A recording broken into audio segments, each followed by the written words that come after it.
warahmatullahi wabarakatuh. Waalaikumsalam warahmatullahi wabarakatuh. Bismillahirrahmanirrahim. Alhamdulillahirabbil alamin.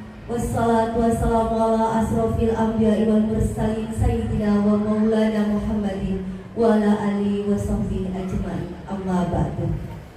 Yang terhormat Bapak Muhammad Lutfi, Sarjana Pendidikan Magister Pendidikan, selaku Koordinator Wilayah Bidang Pendidikan Kecamatan Tanah Merah. Yang kami hormati Ibu Kepala UPTD SDN Tanah Merah Dejel 1 selaku Sohibul Hajat. Yang kami hormati Bapak dan Ibu Kepala Sekolah Sekecamatan Tanah Merah. Yang kami hormati Bapak dan Ibu calon guru penggerak Angkatan 7 Kecamatan Tanah Merah.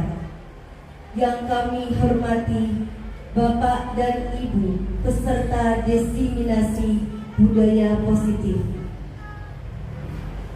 Syukur, alhamdulillah, marilah kita panjatkan kehadiran Allah Subhanahu wa Ta'ala, karena pada hari ini kita dapat berkumpul di tempat ini dalam keadaan sehat walafiat dalam rangka sosialisasi diseminasi budaya positif CGP Angkatan 7 Kecamatan Tanah Merah Kabupaten Bangkalan. Salawat dan salam tidak lupa kita haturkan kepada junjungan kita Nabi besar Muhammad SAW. Semoga kita mendapatkan syafaat baginda Rasulullah. Amin amin ya rabbal alamin. Kemudian kami ucapkan terima kasih kepada Bapak dan Ibu yang telah bersedia hadir pada pertemuan hari ini. Semoga dari acara ini kita mendapatkan hal-hal positif dari Allah Subhanahu wa Ta'ala. Amin.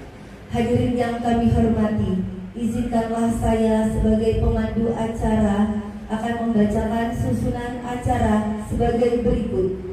Yang pertama, pembukaan. Kedua, sambutan dari Bapak Korwil Bidang Pendidikan Kecamatan Tanah Merah. Yang ketiga, sambutan dari Ibu Kepala Sekolah UPTD SDN Tanah Merah Dajjal 1 selaku Sohibul Hajat. Kemudian yang keempat, pelaksanaan diseminasi budaya positif oleh CGP Angkatan 7 Kecamatan Tanah Merah Kabupaten Bangkalan. Dan yang terakhir, penutup. Acara yang pertama, marilah kita buka dengan membaca basmalah secara bersama-sama. Bismillahirrahmanirrahim. Semoga acara ini bisa berjalan dengan baik dan lancar. Amin. Selanjutnya acara yang kedua, sambutan.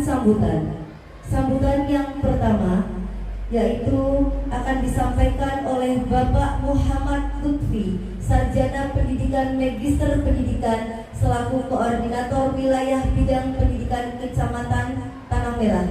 Kepada beliau kami persilahkan. Assalamualaikum warahmatullahi wabarakatuh. Waalaikumsalam warahmatullahi wabarakatuh. Bismillahirrahmanirrahim. Alhamdulillahirrahmanirrahim. Wassalatu wassalamu ala asyrofil anbiya'i wal mursalin sayyidina Muhammadin wa alihi wa sahbihi. Rabbi shrah li sadri wa yassir li amri wahlul 'uqdatam min lisani yafqahu qawli. Yang kami hormati Ibu Kepala UPTD SDN Tanah Merah Dajjal 1, yang saya hormati Bapak dan Ibu peserta CGP Angkatan 7 Kecamatan Tanah Merah Kabupaten Bangkalan. Hadirin yang berbahagia, puji syukur alhamdulillah kita panjatkan kehadirat Allah Subhanahu wa Ta'ala yang telah memberikan nikmat sehat, nikmat sifat, nikmat iman dan Islam, sehingga pada pagi hari ini, tepatnya hari Selasa tanggal 24 Januari tahun 2023, bertempat di ruangan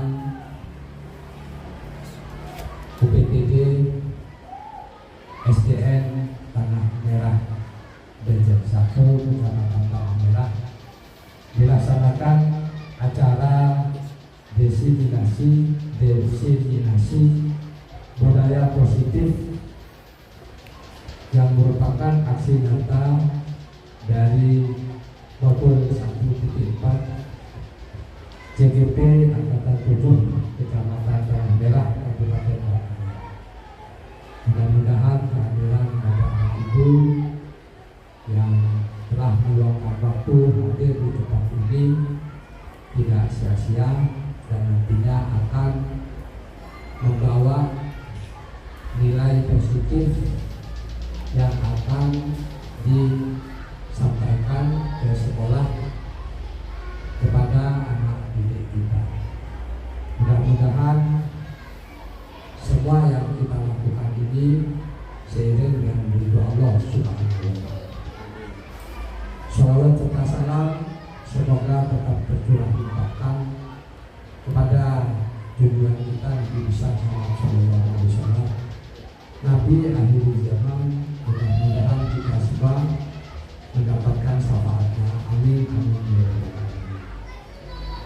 Bapak dan Ibu yang saya hormati dan saya banggakan, kami menyampaikan ucapan terima kasih kepada Ibu Kepala UPTD SDN Tanah Merah Dejek 1 yang telah memfasilitasi pelaksanaan acara diseminasi pada siang hari ini.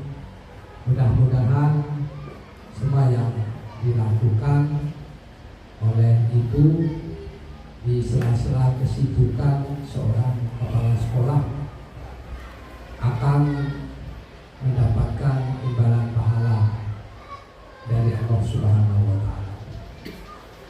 Selanjutnya juga kami menyampaikan ucapan terima kasih kepada peserta CGP, Bapak dan Ibu yang telah mendapatkan kehormatan sebagai calon guru penggerak Angkatan 7 Kecamatan Tanah Merah Kabupaten Bangkalan. Dan alhamdulillah Bapak dan Ibu di Kecamatan Tanah Merah ada 5 orang guru yang telah berhasil mengikuti penyaringan dan pendampingan seleksi CGP Angkatan 7.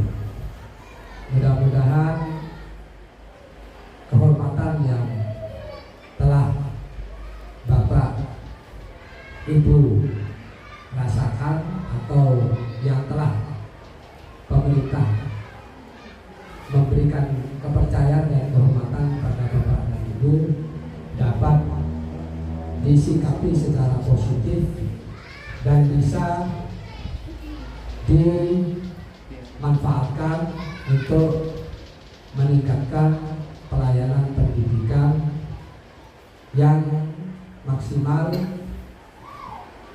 khususnya di masing-masing lembaga Bapak dan Ibu, umumnya di Kecamatan Tanah Merah dan lebih umum lagi di Kabupaten Bangkalan.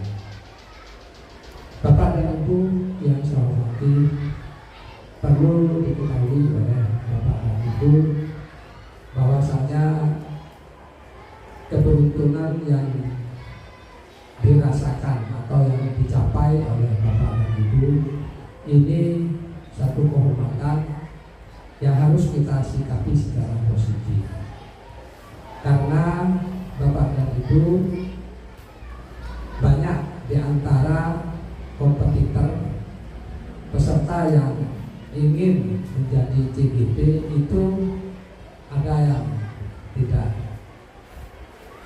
lulus atau tidak mendapatkan kesempatan sehingga harus menunggu untuk angkatan selanjutnya.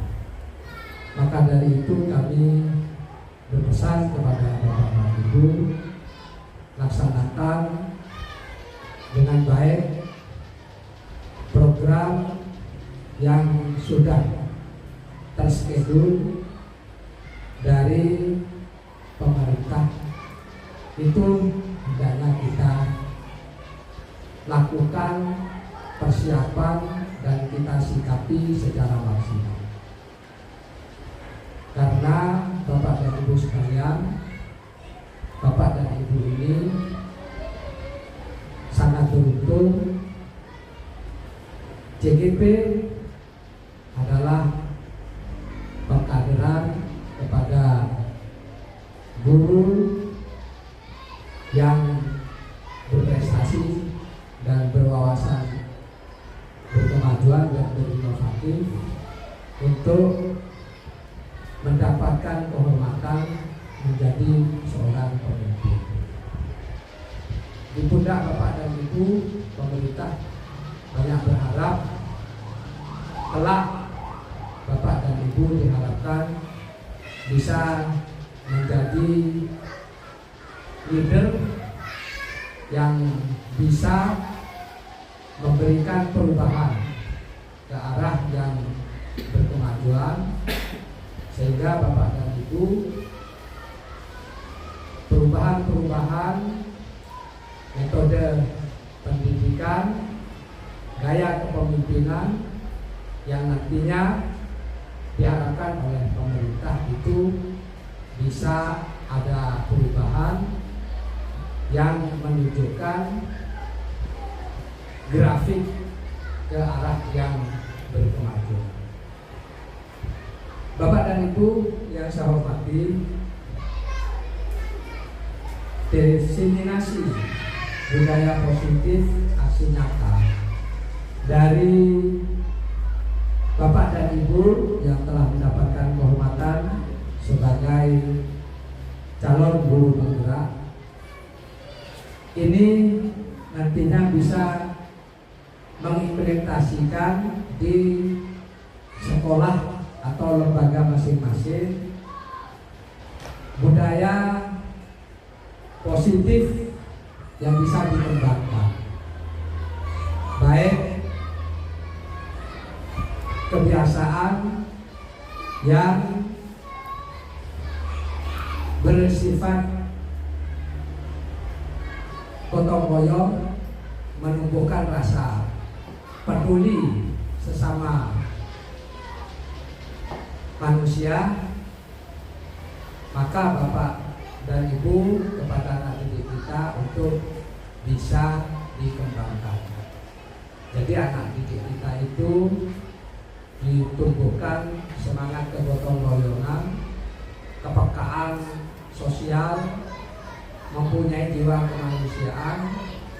Ketika ada temannya yang sakit, maka nilai dan sikap kepekaan kepada anak didik kita itu untuk dikembangkan, rasa empati itu untuk dikembangkan, sehingga anak didik kita itu merasa terdorong, rasa kemanusiaannya, rasa sosialnya untuk bisa membantu teman-temannya yang mengalami kesusahan. Bapak dan Ibu, dengan ucapan Bismillahirrahmanirrahim, diseminasi budaya positif aksi nyata modul 1.4 CGP angkatan 7 Kecamatan Tanah Merah, Kabupaten Bangkalan. Pada siang hari ini saya nyatakan dibuka dan dimulai. Assalamualaikum warahmatullahi wabarakatuh. Waalaikumsalam warahmatullahi wabarakatuh. Demikianlah sambutan dari Bapak Muhammad Lutfi, Sarjana Pendidikan, Magister Pendidikan, selaku Koordinator Wilayah Bidang Pendidikan Kecamatan Tanah Merah. Semoga yang disampaikan beliau dapat bermanfaat untuk kita semua. Acara selanjutnya adalah sambutan dari Ibu Kepala Sekolah, Ibu Mutmainah, Sarjana Pendidikan. Kami persilahkan. Bismillahirrahmanirrahim. Assalamualaikum warahmatullahi wabarakatuh. Waalaikumsalam warahmatullahi wabarakatuh. Yang saya hormati Bapak Koordinator Wilayah Bidang Pendidikan Kecamatan Tanah Merah. Yang saya hormati Bapak Ibu peserta Diseminasi Budaya Positif CGP Angkatan 7 Kecamatan Tanah Merah Kabupaten Bangkalan, beserta CGP Angkatan 7 Kecamatan Tanah Merah Kabupaten Bangkalan. Marilah pada kesempatan ini kita memanjatkan puja-puji syukur kita kehadiran Allah Subhanahu wa Ta'ala yang telah melimpahkan rahmat beserta taufik-Nya kepada kita semua, sehingga pada kesempatan kali ini kita masih diberikan kesehatan dalam rangka diseminasi budaya positif CGP Angkatan 7 Kecamatan Tanah Merah Kabupaten Bangkalan dalam keadaan sehat walafiat. Selawat serta salam senantiasa kita curahkan kepada junjungan kita Nabi besar Muhammad SAW. Mudah-mudahan kita sebagai pengikutnya selalu mendapatkan syafaatnya. Amin amin ya rabbal alamin. Diseminasi budaya positif yang dilaksanakan angkatan 7 ini mudah-mudahan nantinya bisa membawa dampak positif kepada anak-anak didik kita. Karena di salah satu CGP Angkatan 7 Kecamatan Tanah Merah ini adalah salah satunya adalah guru dari UPTD SDN Tanah Merah Deli 1. Saya berharap kepada peserta CGP Angkatan 7 ini nantinya bisa memberikan hal-hal yang positif kepada anak-anak didik kita, memberikan perubahan-perubahan yang nantinya bisa merubah sikap ataupun pola dari siswa-siswi yang ada di masing-masing UPT di SDN Tanah Merah Deli 1, yang nantinya juga kepada yang lain, karena ini yang lulus di CGP Angkatan 7 ini di Kecamatan Tanah Merah sebanyak 7 peserta. 5 peserta, dan mudah-mudahan nantinya dari 5 peserta ini bisa memberikan perubahan kepada sekolah masing-masing, terutama perubahan kepada anak didik kita semua. Karena kalau kita lihat semakin ke depan, semakin ada kemajuan teknologi, anak-anak didik ini sepertinya kurang adanya disiplin yang tinggi. Salah satu contohnya, misalnya anak-anak didik kita itu dalam bersikap itu memakai budaya-budaya yang kebaratan, istilahnya seperti budaya-budaya yang ada di YouTube itu. Ini saya mohon kepada nanti peserta CGP Angkatan 7 ini bisa merubah pola-pola sikap yang kurang baik, yang nantinya bisa memberikan arahan-arahan yang berdasarkan kepada Pancasila.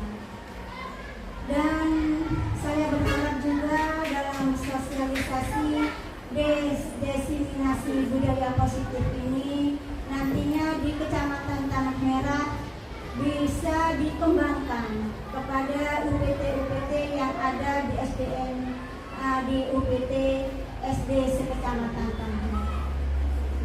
Dan juga dalam kegiatan ini mudah-mudahan nantinya bisa berjalan lancar sesuai dengan harapan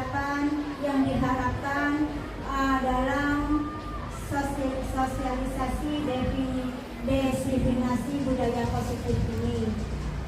Dan juga harapan dari saya, karena ini merupakan tanggung jawab yang dibebankan dari pemerintah kepada Bapak Ibu yang lulus CGP Angkatan 7 ini, marilah tanggung jawab ini kita bisa laksanakan dengan sebaik-baiknya. Harapan cukup sekian dari saya, kiranya kurang lebihnya saya mohon maaf yang sebesar-besarnya. Wassalamualaikum warahmatullahi wabarakatuh. Waalaikumsalam warahmatullahi wabarakatuh. Demikianlah sambutan dari Ibu Mutmainah, Sarjana Pendidikan selaku Kepala Sekolah UPTD SDN Tanah Merah Danja 1. Semoga yang disampaikan oleh beliau dapat bermanfaat untuk kita semua, di mana nanti akan menjadikan guru-guru kita menjadi lebih aktif, kreatif, dan bisa menerapkan budaya positif di sekolah. Assalamualaikum warahmatullahi wabarakatuh. Waalaikumsalam warahmatullahi wabarakatuh. Yang terhormat Bapak Korwil Bidang Pendidikan Kecamatan Tanah Merah. Yang saya hormati Ibu Kepala Sekolah Tanah Merah Danja 1 selaku Sohibul Hajah. Yang saya hormati Bapak Ibu Kepala Sekolah se-Kecamatan Tanah Merah, dan juga yang terhormat Bapak Ibu Guru calon guru penggerak Angkatan 7 se-Kecamatan Tanah Merah, beserta Bapak Ibu Guru peserta sosialisasi budaya positif. Pertama-tama mari kita panjatkan puji syukur kepada Allah Subhanahu wa taala karena pada kesempatan kali ini kita bisa berkumpul bersama dalam diseminasi budaya positif, tugas dari kami CGP Angkatan 7. Bapak Ibu sekalian, sebelumnya saya perkenalkan dulu, takutnya ada yang belum kenal di antara Bapak Ibu sekalian, tapi saya yakin sudah banyak yang kenal kepada saya ya. Nama saya Ibu Asilah, Bapak Ibu, saya dari UPTD SDN Padurungan 1. Kebetulan saya pada kesempatan kali ini adalah calon guru penggerak Angkatan 7 Kabupaten Bangkalan. Terima kasih atas waktunya kepada Bapak Ibu sekalian yang sudah memberikan saya kesempatan untuk diseminasi tentang budaya positif ini. Baik Bapak Ibu Guru, karena ini sudah siang ya Bapak Ibu, mungkin sudah capek, lelah dan sebagainya. Ya. Untuk lebih semangatnya kita lakukan tepuk-tepuk dulu ya Bapak Ibu. Ya. Minta tolong ya. Halo. Halo, hai. Halo. Ya. Hai. Kalau saya ucapkan tepuk semangat, kita tepuk ya. Tek tek tek. Ya, ya. Tek tek tek. Nah, ya. Tek tek tek. Ya. Ya, coba kita berdiri dulu biar lebih fresh ya Bapak Ibu ya. Cabut foto dulu itu. Iya. Tepuk semangat.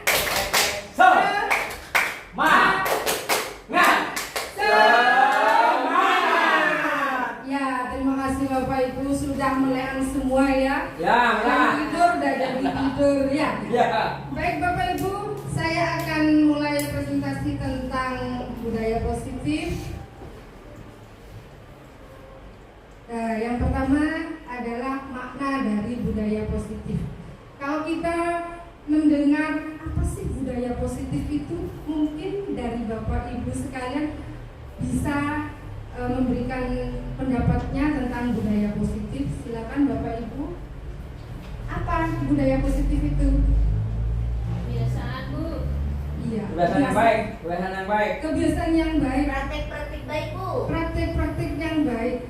Iya, bagus sekali Bapak Ibu ya. Jadi budaya positif itu adalah kebiasaan-kebiasaan yang kita lakukan untuk menumbuhkan apa? Sikap-sikap yang positif ya.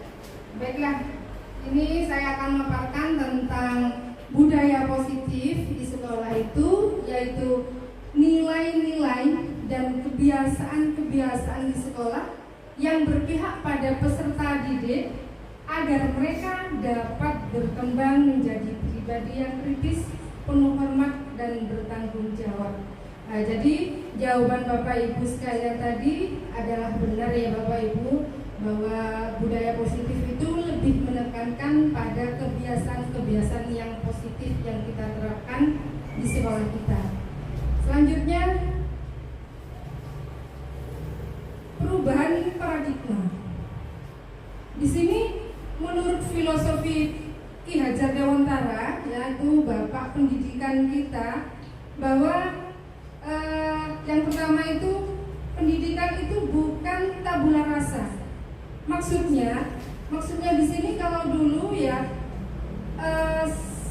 semacam kertas putih atau kertas kosong yang kita bisa menulisnya seenak kita sendiri. Tapi menurut Ki Hajar Dewantara, filosofi ini menyebutkan bahwa tabula rasa itu bukan kertas kosong yang bisa seenaknya kita coret-coret. Namun di sini peserta didik itu atau anak-anak kita itu sudah memiliki yang namanya bakat, minat dari lahir ya, tapi secara sama-sama. Nah, bagaimana tindakan kita sebagai guru untuk bisa memperjelas, menerangkan garisan-garisan, goresan-goresan yang sama tadi ya. Yang kedua, itu bahwa semua anak terlahir dengan bakat masing-masing, yaitu bahwa tiap anak di dalam kelas itu Bapak Ibu itu tidak memiliki kemampuan atau bakat yang sama, tapi mereka memiliki kemampuan yang berbeda-beda, tidak sama ya. Jadi kita tidak perlu atau tidak boleh memaksa bahwa si A harus begini, si B harus begini, tidak boleh ya.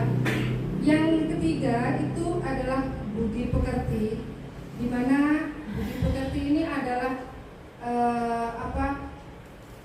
hal yang sangat perlu sekali dalam kita mendidik anak, karena tanpa budi pekerti, walaupun si A itu adalah pinter ya, rasanya tidak ada nilainya Bapak Ibu kalau budi pekertinya itu tidak kita tanamkan secara maksimal atau baik ya. Yang berikutnya, tugas guru menuntun bakat agar anak tumbuh dengan selamat dan bahagia. Ini adalah tugas kita sebagai guru ya. Kita tidak boleh yang namanya, kalau dulu kita mengajar itu menuntut anak agar anak ini bisa mencapai apa yang kita inginkan.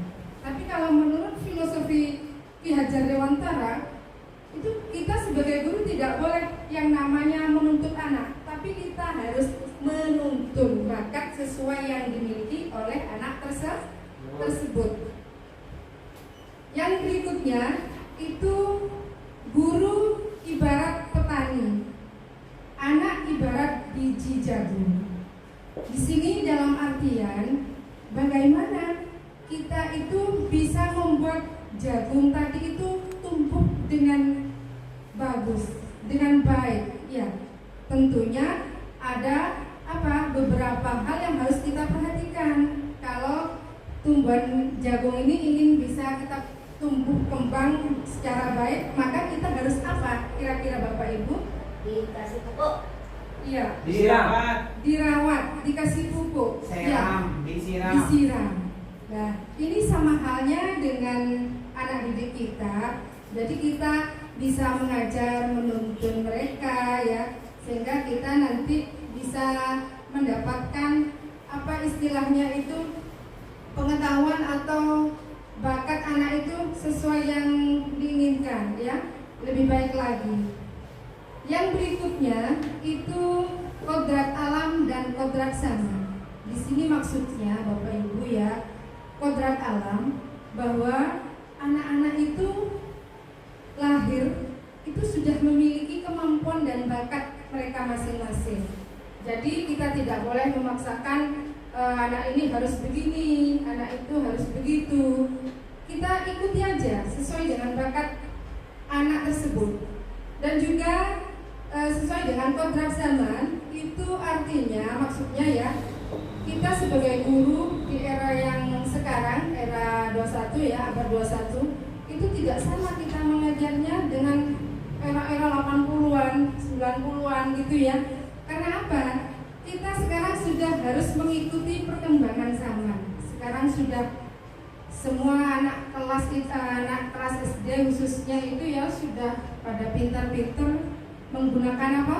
IT, teknologi. Nah itu kita harus juga bisa menyesuaikan Bapak Ibu.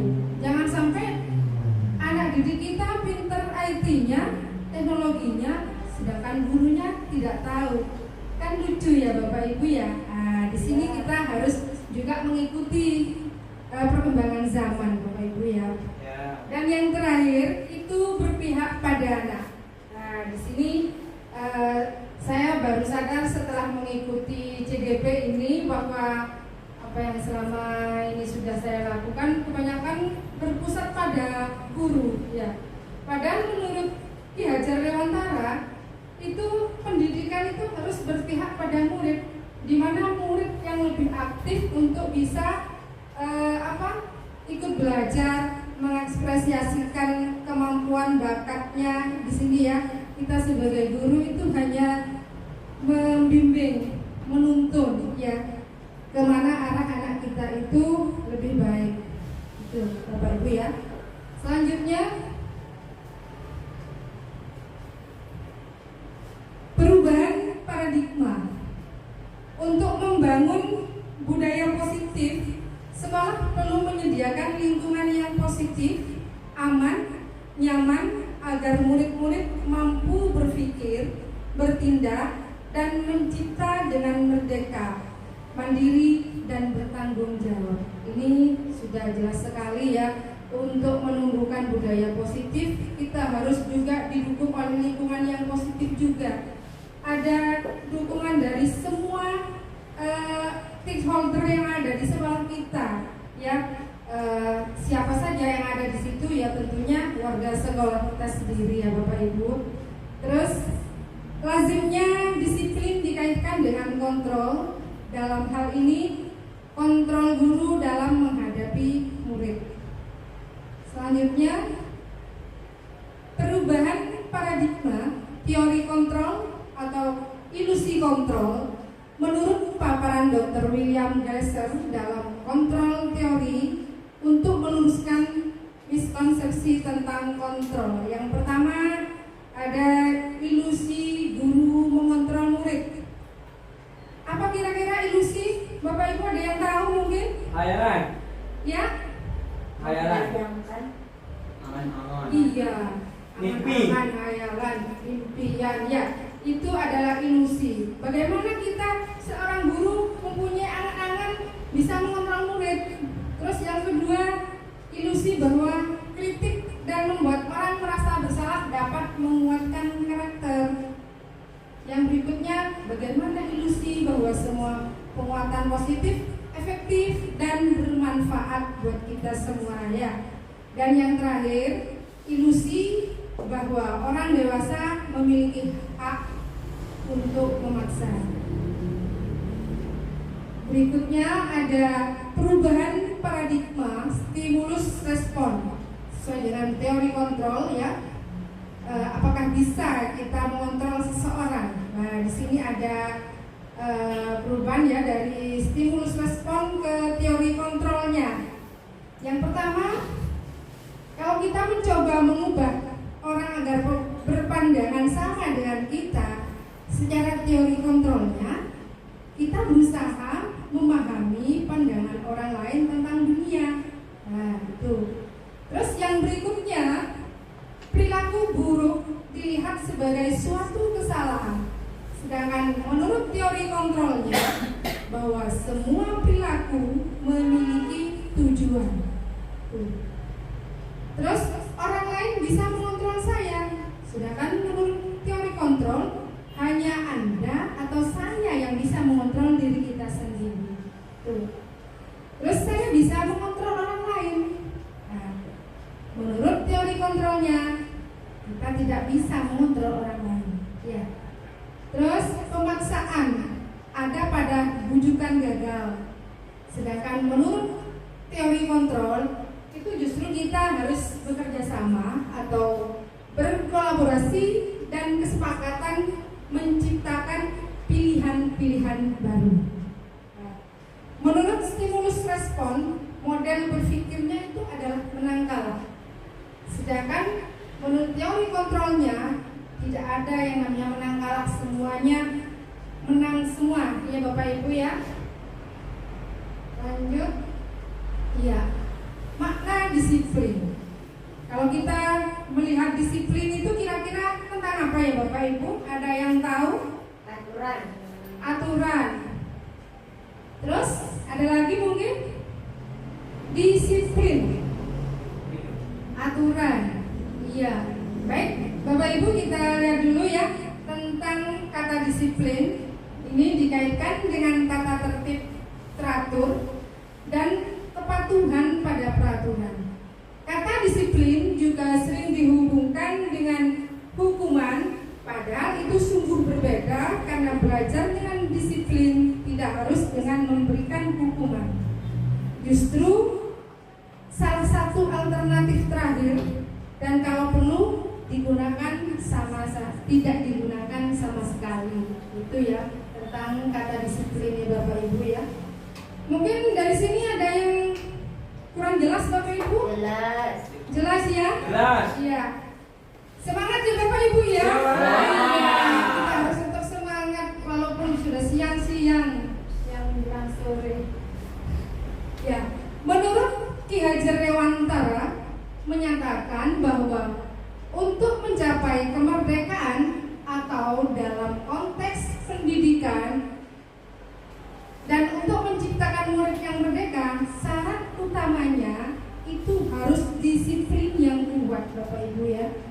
Disiplin yang dimaksud itu adalah disiplin diri yang memiliki motivasi internal.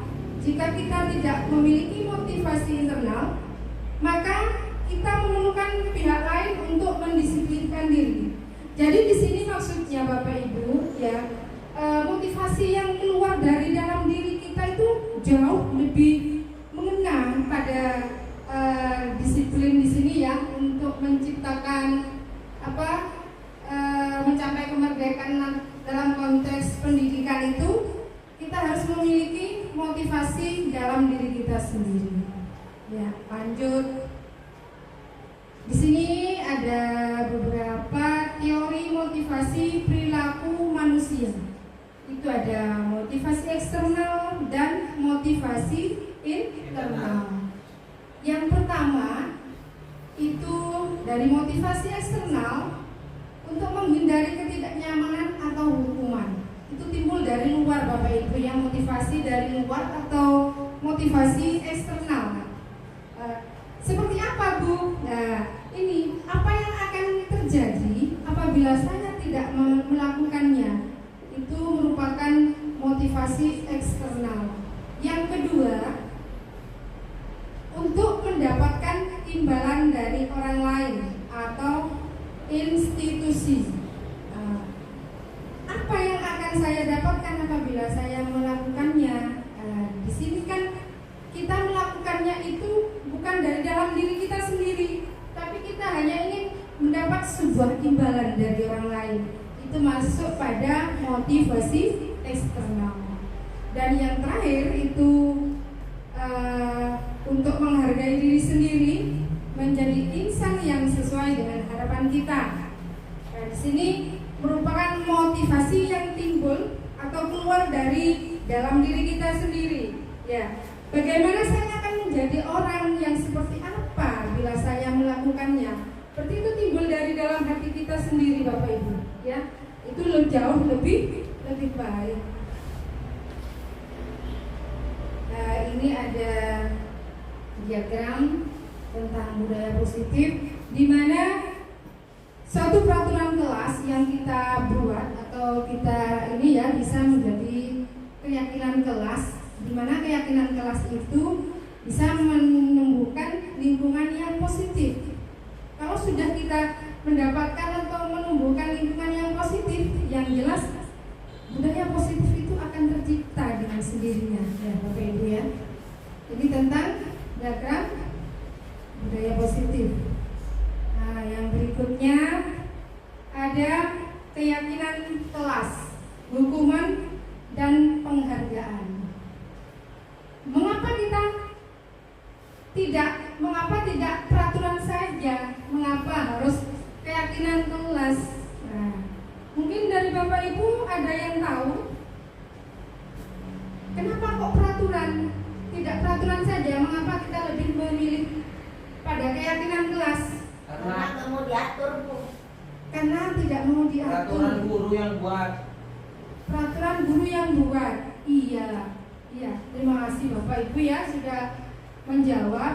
Nah, di sini memang peraturan itu dibuat oleh kita sebagai guru ya. Tapi kalau keyakinan kelas itu lebih kita dan bersama-sama murid di kelas untuk membuat keyakinan kelas. Ya. Nah, seperti contoh ini ada 3 contoh ya. Yang pertama itu mengapa kita memiliki peraturan harus menggunakan helm bila mengendarai kendaraan roda 2. Nah, itu masuk peraturan keyakinan ya. Terus yang kedua, mengapa kita memiliki peraturan 3M, menggunakan masker, mencuci tangan, dan menjaga jarak 1,5 meter ya. Dan yang ketiga, mengapa kita memiliki peraturan harus datang tepat waktu pada saat mengikuti pelatihan ya. Jadi dari contoh tersebut Bapak Ibu, untuk mendukung motivasi intrinsiknya kembali ke nilai-nilai atau keyakinan yang lebih menggerakkan seseorang dibandingkan mengikuti serangkaian peraturan. Next, ya ini ada keyakinan kelas. Nah, kita bisa tahu ya, apa sih Bu keyakinan kelas itu? Nah, di sini dijelaskan Bapak Ibu bahwa keyakinan kelas itu adalah nilai-nilai kebajikan atau prinsip-prinsip universal yang disepakati bersama secara universal atau lebih umum ya, lepas dari latar belakang, suku, negara, bahasa maupun agama.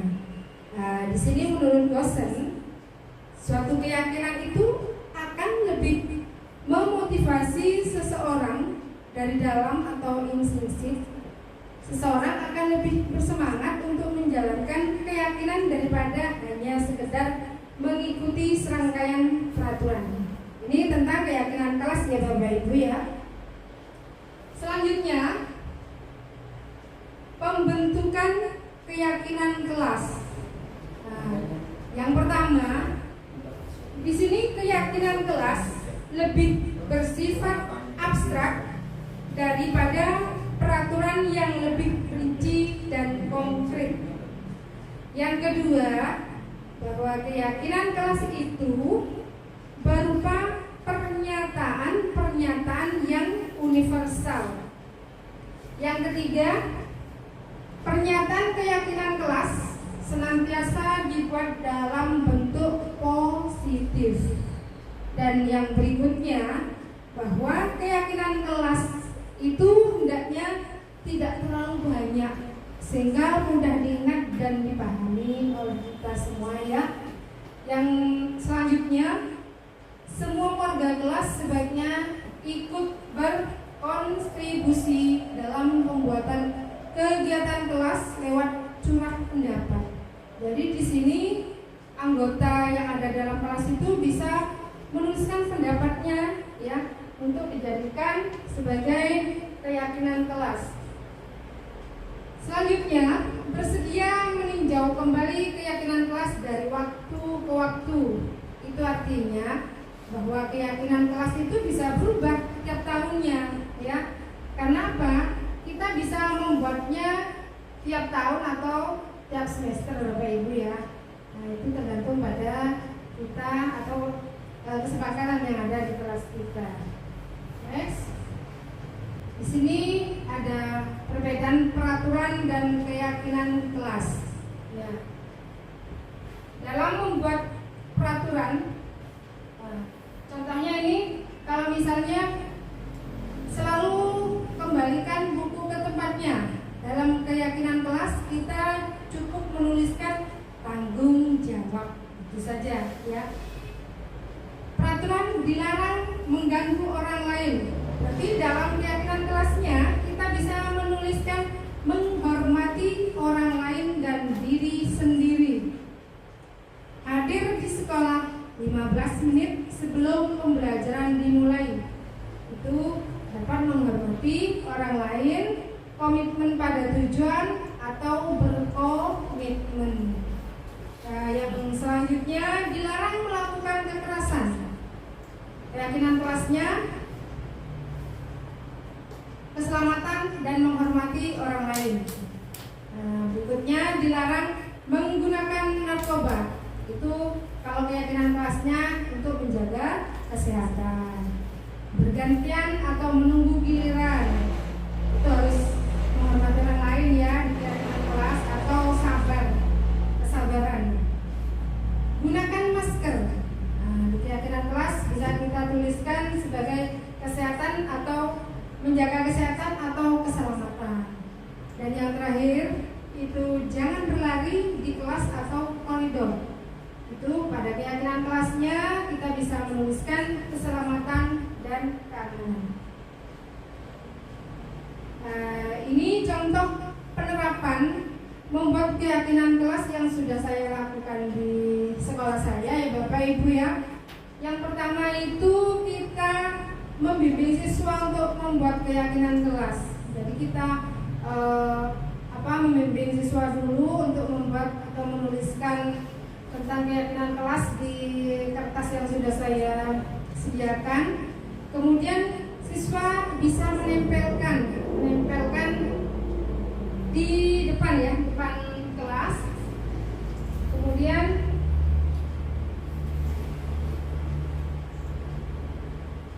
setelah ditempel, kita membuat kesepakatan di kelas ya untuk membuat keyakinan kelas yang nantinya akan ditandatangani, disetujui di kelas kita itu.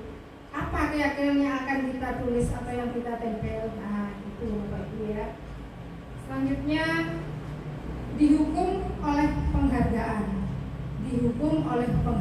Nah, ini kemarin memang sempat saya bingung, dihukum oleh penghargaan. Padahal selama ini sering sekali kita melakukan atau memberikan penghargaan yang menurut saya itu mendorong memberikan hal yang positif, yang baik ya. Ternyata setelah saya belajar ini Bapak Ibu, hukuman itu dihukum oleh penghargaan. Ternyata seperti itu. Ini baru nanti setelah kita mengikuti CDP Bapak Ibu ya. Dihukum oleh penghargaan yang pertama itu pengaruh jangka pendek dan jangka panjang. Tuh. Terus penghargaan menghukum. Penghargaan mengurangi ketepatan, penghargaan tidak efektif. Ternyata tidak efektif kita memberikan penghargaan seperti yang sudah disampaikan oleh teman-teman. Kalau dulu kita menuliskan di rapor itu peringkat-peringkat ya Bapak Ibu ya. Ternyata itu tidak boleh Bapak Ibu ya. Penghargaan merusak hubungan. Nah, ini bisa jadi terjadinya kecemburuan sosial dalam kelas Bapak Ibu kalau kita menuliskan si A peringkat 1 sedangkan si B merasa dirinya yang lebih. Nah, ini bisa terjadi merusak hubungan antar siswa ini Bapak Ibu ya. Selanjutnya di sini ada beberapa contoh tindakan. Ini apakah menurut Bapak Ibu itu merupakan hukuman atau konsekuensi ya? Yang pertama, silakan Bapak Ibu bisa menuliskan jawabannya ya di sini. Yang pertama, itu mencatat 10 kali di dalam buku kalimat. Saya tidak akan terlambat lagi karena terlambat ke sekolah. Kira-kira masuk hukuman apa konsekuensi Bapak Ibu? Konsekuensi. Satunya ada yang menjawab hukuman ya. Kita simpan dulu Bapak Ibu ya jawaban kita, nanti akan kita bahas bersama setelah ini. Terus yang kedua, itu lari mengelilingi lapangan basket 2 kali karena terlambat hadir sekolah. Kira-kira masuk hukuman apa konsekuensi? Konsekuensi. Konsekuensi ya, baik Bapak Ibu ya. Berikutnya, murid diminta untuk push up 15 kali karena tidak menggunakan masker ke sekolah. Kira-kira masuk apa Bapak Ibu? Hukuman. Hukuman, ya. Menggantikan kertas tugas teman yang telah dicoret-coret. Hukuman. Masuk hukuman apa konsekuensi? Hukuman. Hukuman. Membersihkan tumpahan air di meja tulis karena tersenggol pada saat belajar. Kira-kira masuk hukuman apa konsekuensi? Konsekuensi. Konsekuensi, ya. Dan yang berikutnya itu ada meminta murid tidak menggunakan sepatu seharian di sekolah karena tidak menggunakan sepatu hitam. Kira-kira hukuman apa konsekuensi? Hukuman, ya. Berikutnya, lari mengelilingi lapangan basket 2 kali karena terlambat 10 menit untuk pelajaran PJOK. Kira-kira masuk hukuman apa konsekuensi Bapak Ibu? Konsekuensi. Baik, Bapak Ibu sekalian, kita bisa meng-cross check jawaban kita betul apa enggak ya tadi yang kita jawab. Nah, ini jawabannya Bapak Ibu ya. Treng. Nah, Wah, saya salah ya. betul apa? Ini jawaban kita Bapak Ibu. Nah, ada yang betul ya. Nah, itu maksudnya. Yang pertama itu masuk hukuman. Terus berikutnya hukuman juga ya. Tadi mengelilingi lapangan basket. Terus push up itu masuk hukuman. Mengganti kertas itu konsekuensi. Karena mencoret-coret temannya ya. Mengganti kertas yang mencoret-coret buku temannya ya. Membersihkan tumpahan air di meja. Iya, itu konsekuensi. Jadi murid selalu menggunakan sepatu itu masuk hukuman. Lari mengelilingi lapangan 2 kali masuk konsekuensi. Kira-kira sudah paham belum Bapak Ibu tentang hukuman mana yang hukuman, mana yang konsekuensi setelah kita paham. Nih, ya. Sudah paham ya? Ya. Iya, baik Bapak Ibu. Ini Bapak Ibunya guru hebat-hebat semua. Jadi cepat nangkapnya. Iya. Ya. Baik, saya lanjutkan Bapak Ibu. Di sini ada perbedaan hukuman dan konsekuensi. Ya. Jadi bedanya hukuman dan konsekuensi, sesuatu yang menyakitkan harus terjadi kalau di hukuman. Sedangkan konsekuensinya itu sesuatu harus terjadi. Terus membuat anak sakit fisik maupun hati untuk jangka waktu lama kalau hukuman. Kalau kita memberikan hukuman pada anak ya. Kalau yang konsekuensi membuat anak merasa tidak nyaman dalam jangka waktu pendek. Kira-kira mungkin Bapak Ibu sekalian sudah mengalami ya yang namanya hukuman masa-masa sekolah, hukuman waktu dulu di SD, SMP, SMA ataupun di kuliah mungkin ya. Kalau kita memberikan hukuman, guru kita memberi hukuman yang agak pedih, yang agak ini ya, pasti dalam pikiran kita sampai saat ini masih ingat ya Bapak Ibu ya? Ingat ya, ingat sekali. Bullying itu Bu. Ya? Bullying. Iya, kalau sekarang istilahnya dibully.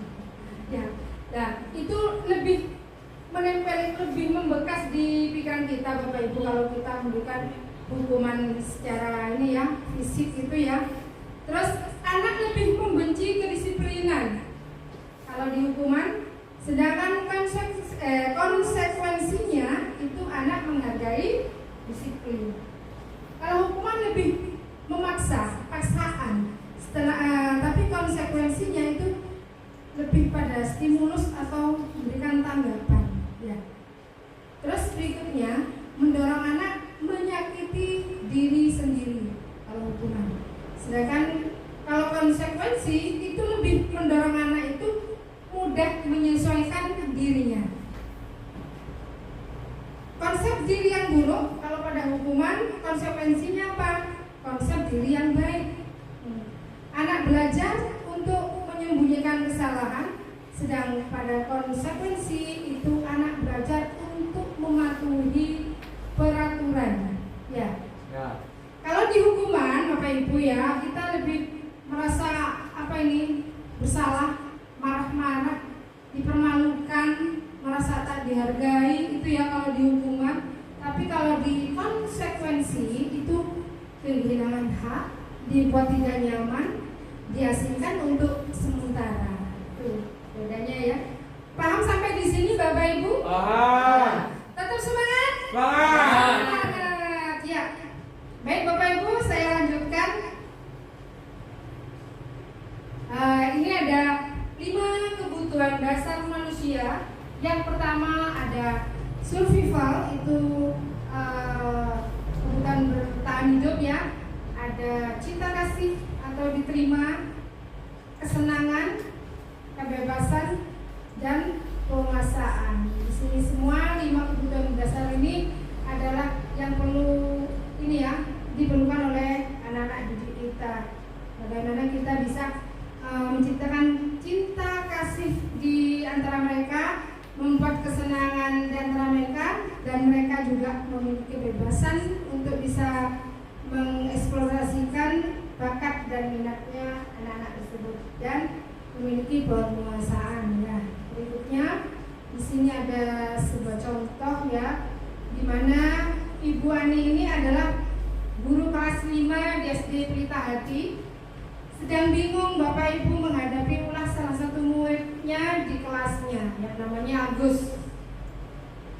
Beberapa anak telah datang dan mengeluhkan Agus yang sering meminta bekal makan siang mereka dengan paksa.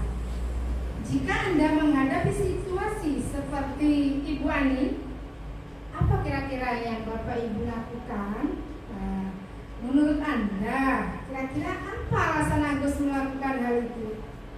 Mungkin ada yang tahu Bapak Ibu? Kira-kira kenapa ya? Bu, lapar. Mungkin lapar. Terus, kenapa bosen? Iya.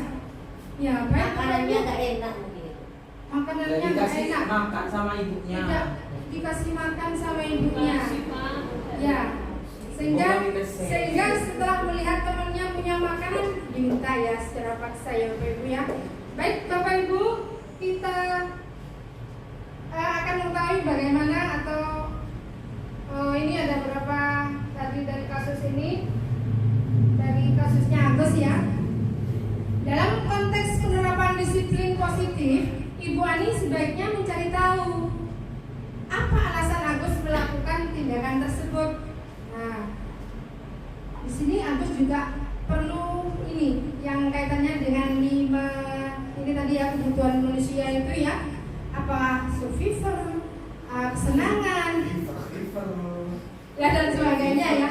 Yang pertama itu kalau jawaban Agus itu karena lapar, ini lapar, kebetulan pas dengan waktunya ini ya lapar, dan orang tuanya tidak membawakan bekal makanan siang, ya maka di sini kebutuhannya adalah Bapak Agus ini perlu bertahan hidup. Ya, sama dengan kita Bapak Ibu, kalau sudah siang melewati jam 12 itu kita juga butuh yang namanya iya bertahan hidup. Kita harus cari makan ya Bapak Ibu ya. Setuju Bapak Ibu? Setuju sekali. Lapar Bu. Iya. Yang kedua, kalau jawabannya Agus itu senang temannya jadi memperhatikan dia, maka kebutuhan cinta dan kasih sayang ini ya yang masuk pada diri Agus, ingin selalu diterima oleh teman-temannya gitu ya. Dan apabila jawaban Agus di sini merasa hebat karena temannya jadi takut, karena katanya Agusnya tinggi besar, gemuk, jadi temannya takut katanya tadi ya. Dan menuruti keinginannya, maka kebutuhannya itu adalah penguasaan atau pengakuan atas kemampuannya. Jadi Agus di sini ingin dikatakan bahwa Agus paling jago di dalam kelas. Itu mungkin ya Bapak Ibu ya. Ya. Nah, ini kalau jawabannya Agus itu merasa bosan dengan bekal yang dibawakan ibunya, karena entah itu mungkin kurang enak ya masakan ibunya. Itu aja. Misalnya cuman di bawah tahu aja, ikannya cuman tempe saja. Iya. Maka Agus di sini punya kebutuhan kebebasan ya. Ingin milih, mungkin inginnya lebih Ayam goreng. minta punya temannya ikan ayam goreng, saya tabung tempe, makanya maksa temannya itu Agus ya. alasan di sini ya. Ya, makanya Agus ya. Apabila Agus ini iseng saja, mengaku Agus ini hanya iseng, menikmati ekspresi wajah temannya yang kesal karena diambil makanannya. Ini Agus merasa senang kalau sudah mengejek temannya. Ya, ini kebutuhan, ini masuk pada kebutuhan kesenangan. Bagaimana Bapak Ibu? Bisa dipahami sampai di sini? Bisa paham. Lanjut. Di sini saya akan menjelaskan ada 5 posisi kontrol. 5 posisi kontrol. Yang pertama itu ada penghukum, membuat merasa bersalah, teman, pemantau, dan yang terakhir itu ada sebagai manajer ya. Di sini contoh berbuat, guru berbuat ini kalau yang penghukum ya, kalau kita sebagai posisi kontrol sebagai penghukum, biasanya guru itu menghadik, menunjuk-nunjuk, menyakiti, menyindir. Guru berkata dalam penghukum di sini, kalau kamu tidak melakukannya, awas ya, rasakan nanti. Itu hasilnya bagaimana Bapak Ibu? Hasilnya memberontak, menyalahkan orang lain dan berbohong. Ya, kaitannya dengan dunia berkualitas. Murid meletakkan guru di luar dunia berkualitas. Seperti Pak Yanto ya. Dan murid berkata, biarkan saja nanti juga marah-marah lagi. Itu adalah murid ya, berkata seperti itu Bapak Ibu. Dampak pada murid bagaimana? Mengulangi kesalahan. Nanti murid akan berbuat kesalahan lagi. Kalau yang posisi kontrol membuat merasa bersalah, guru berbuat berceramah dan mengatakan seharusnya ibu kecewa. Guru berkata, kamu sudah tahu ibu lelah, ibu mengatakan ibu stres, maka hasilnya nanti menyembunyikan, anak itu menyangkal dan juga berbohong. Kaitannya dengan dunia berkualitas, itu murid meletakkan guru di dalam dunia berkualitas. Murid berkata, maafkan saya. Dampak pada murid merasa rendah diri. Itu kalau membuat rasa bersalah. Posisi kontrol berikutnya kita sebagai teman itu guru berbuat itu membuat alasan-alasan untuk muridnya. Bisa berkata, ayolah lakukan demi ibu. Masa kamu tidak mau? Ingat tidak ibu pernah bantu. Itu bahasa-bahasa yang dikatakan kalau kita posisi sebagai teman. Hasilnya bagaimana? Murid akan merasa selalu ketergantungan. Terus kaitannya dengan dunia berkualitas, murid meletakkan guru sebagai orang yang sangat penting di dunia berkualitas. Murid berkata, saya pikir bapak atau ibu teman saya, ternyata begitu. Itu jawaban murid ya. Terus dampak pada murid apa Bapak Ibu? Itu murid lebih lemah dan tidak mandiri serta tergantung pada orang lain. Posisi kontrol yang selanjutnya itu adalah sebagai pemantau. Di sini guru berbuat itu menghitung dan mengukur. Guru berkata, apa peraturannya? Menyesuaikan diri bila diawasi itu hasilnya. Kaitan dengan dunia berkualitas, murid meletakkan guru, peraturan dan hukum di dunia berkualitas. Terus murid berkata, berapa banyak bintang yang saya harus peroleh, berapa halaman yang harus saya tulis. Dampak pada murid itu, murid lebih menitik beratkan pada sanksi atau hadiah untuk dirinya. Itu Bapak Ibu ya. Dan yang posisi terakhir itu adalah sebagai manajer, di mana guru itu mengajukan pertanyaan-pertanyaan. Guru berkata, apa yang kita yakini? Apa yang bisa kau kerjakan untuk memperbaiki masalah ini? Tuh. Hasilnya bagaimana Bapak Ibu? Dapat menguatkan pribadi siswa. Ya. Kaitannya dengan dunia berkualitas, murid lebih meletakkan dirinya sebagai individu yang positif dari dalam dunia berkualitas.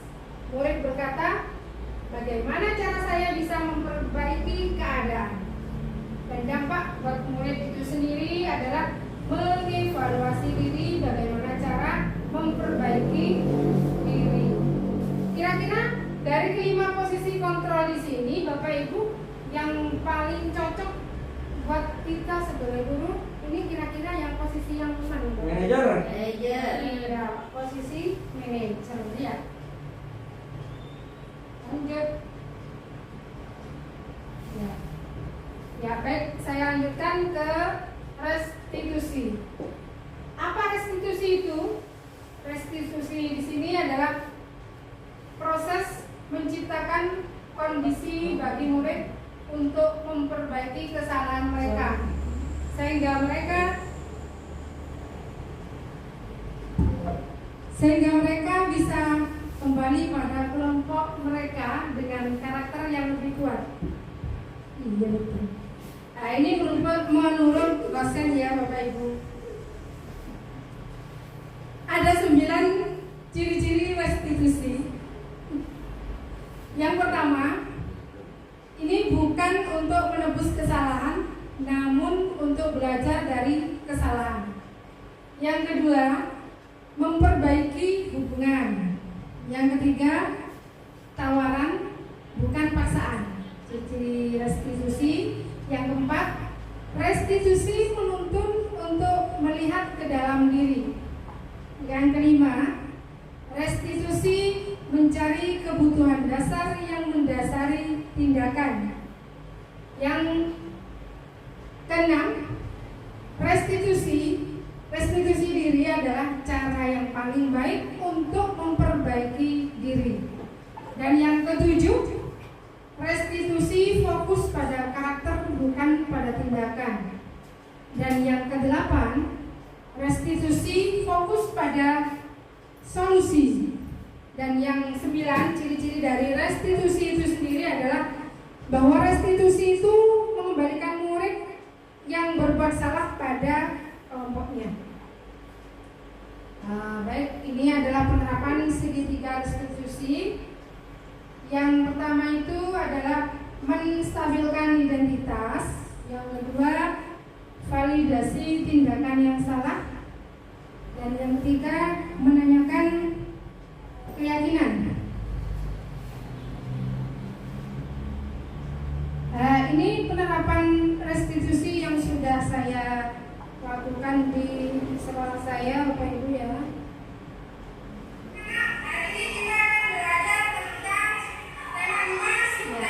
Ini adalah video restitusi yang sudah saya lakukan ya Bapak Ibu di sekolah saya sendiri.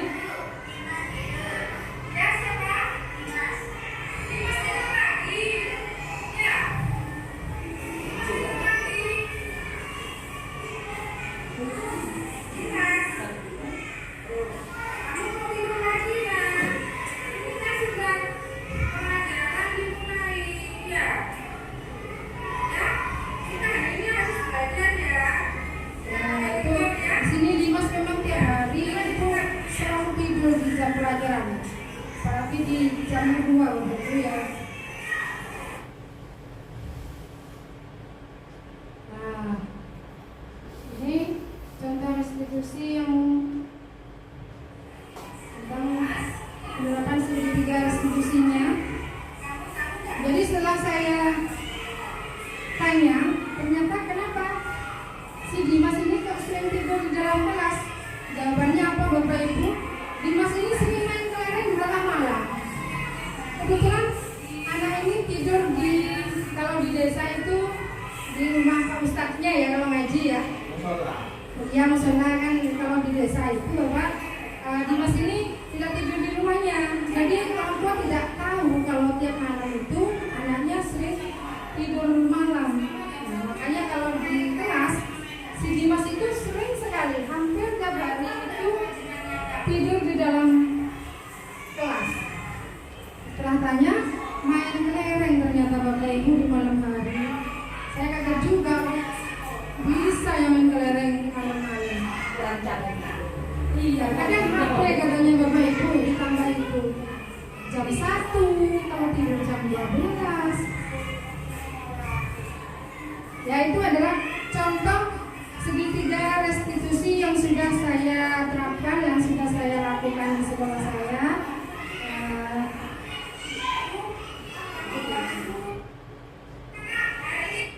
Ya, demikian Bapak Ibu diseminasi yang sudah saya lakukan. Semoga apa yang sudah saya utarakan bisa bermanfaat buat kita semua, dan kita bisa menerapkan budaya positif kita di sekolah kita masing-masing ya. Ya Bu.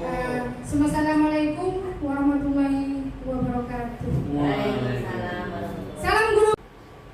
Demikianlah sosialisasi diseminasi budaya positif CGP Angkatan 7 Kecamatan Tanah Merah Kabupaten Bangkalan. Semoga apa yang disampaikan dapat bermanfaat untuk kita semua, dan semoga kita mendapatkan hal-hal yang positif dari Allah Subhanahu wa Ta'ala. Selanjutnya Bapak dan Ibu, semoga kita juga bisa dan mampu menerapkan budaya positif di sekolah kita masing-masing. Saya selaku pembawa acara mohon maaf apabila ada salah kata. Terima kasih. Wabillahi taufiq wal hidayah. Wassalamualaikum warahmatullahi wabarakatuh. Waalaikumsalam warahmatullahi wabarakatuh. Assalamualaikum warahmatullahi wabarakatuh. Nama saya Abdul Alam. Saya guru di UPTD SDN Badulang 1. Saya teman sejawat dari Ibu Wasilah. Setelah mendengar diseminasi tentang budaya positif yang telah dipaparkan oleh Ibu Wasilah, banyak ilmu dan hal baru yang bisa saya dapatkan. Saya bisa lebih paham tentang penerapan kebiasaan-kebiasaan yang baik di sekolah dapat menciptakan budaya positif untuk anak didik kita di sekolah. Semoga saya juga dapat menciptakan budaya positif itu kepada anak-anak didik saya di sekolah ini. Semangat terus untuk Wasilah dalam mengikuti PGP ini, dan semoga dapat membawa perubahan positif untuk sekolah ini. Wassalamualaikum warahmatullahi wabarakatuh. Warahmatullahi wabarakatuh.